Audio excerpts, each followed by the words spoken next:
એક યુવાન હતો જે હંમેશા બીજાની ભૂલો શોધતો, પોતાને સંપૂર્ણ માનતો અને બીજાની ખામીઓ જોતો.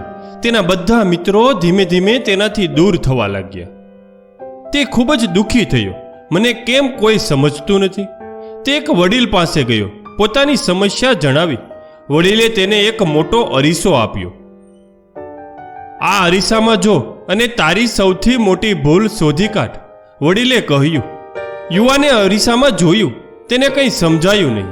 તેણે પોતાની જાતને સંપૂર્ણ જોઈ. વડીલે હસીને કહ્યું, બેટા, તે જોયું, તારી સૌથી મોટી ભૂલ તારી આંખોમાં છે. તું ફક્ત બીજાની ખામીઓ જુએ છે, પોતાની નહીં. જ્યારે તું બીજાને બદલવાનો પ્રયત્ન કરે ત્યારે પહેલા તારી જાતને બદલ.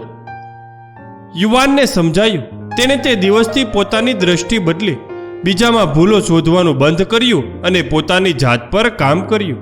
ધીમે ધીમે તેના સંબંધો સુધર્યા અને તેને સાચી ખુશી મળી.